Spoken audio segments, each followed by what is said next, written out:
ఎలా ఉన్నారండి? నేనైతే చాలా చాలా బాగున్నాను. సో ఈ రోజైతే మీతో ఒక మంచి విషయం అయితే షేర్ చేసుకుంటున్నాను.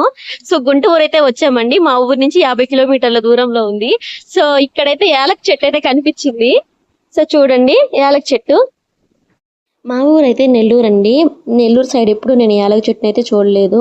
సో మా అత్తగారు ఊరు చిత్తూరు వచ్చాకే నేను ఇక్కడ యాలక చెట్టుని అయితే చూశాను. ఇది కొంచెం అడవి ప్రాంతంలా ఉంటుంది. సో ఇక్కడ చాలా రకాల చెట్లు అయితే ఉంటాయంట. సో ఫస్ట్ టైం అయితే యాలక చెట్టు చూశాను. సో చెట్టు నిండా కాయలు అయితే ఉన్నాయి. సో కోసుకోవడానికి అయితే అందం అండి. సో చాలా బాగున్నాయి. సో నేను ఒక్కడైనా కోయడానికి అయితే ట్రై చేస్తాను. చూద్దాం వర్కౌట్ అవుతుందో లేదో. యాలక చెట్టులో యాలక్కాయలు గా ఉన్నాయి అనమాట.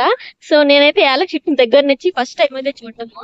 సో చూడగానే చాలా ఎగ్జైట్ అయ్యాను. సో మీతో షేర్ చేసుకుందామని వీడియో పోస్ట్ చేస్తున్నాను.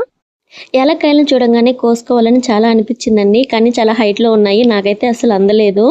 సో మీలో ఎవరికి యాలక్కాయలు అంటే ఇష్టమో ఈ ప్లేస్ అయితే చాలా బాగుందండి. చూసేందుకు చాలా డిఫరెంట్ గా ఉంది. నాకైతే భలే నచ్చింది.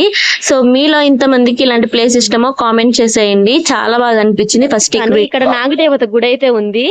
సో మేమైతే వచ్చేసాం అనమాట స్వామి వారిని చూద్దామని. సో చూడండి ఇది నాగదేవత గుడి అనమాట. సో గుడి లోపలికైతే వెళ్దాము. సో నాగదేవత గుడికి అయితే వచ్చేసామండి. సో ఇక్కడ చూసేదానికైతే ఇలా ఉంది.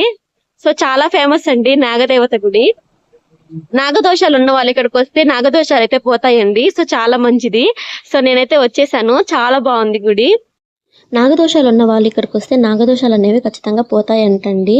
సో ఇంకపోతే అక్కడ పుట్ట కనిపిస్తుంది కదా, పుట్ట అయితే మట్టితో తయారైంది. రోజు రోజుకి పెరుగుతూ చాలా హైట్ అయితే అయ్యిందండి.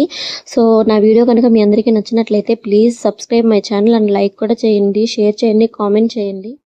ఫ్రెండ్స్ ఈ రోజు అయితే నేను పలమనేరు దగ్గర ఉన్న గుంటూరుకి అయితే వచ్చాను. మా ఊరు నుంచి ఇది 50 కిలోమీటర్ల దూరం అండి. సో మీకైతే చూపిస్తాను. ఇక్కడ నాగదేవత గుడి అయితే ఉంది.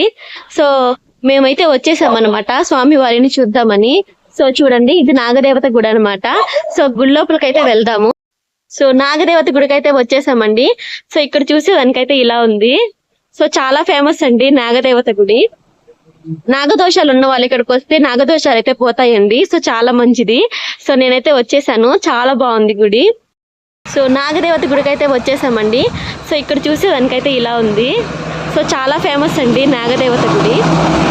నాగదోషాలు ఉన్న వాళ్ళు ఇక్కడికి వస్తే నాగదోషాలు అయితే పోతాయండి. సో చాలా మంచిది. సో నేనైతే వచ్చేసాను. చాలా బాగుంది గుడి.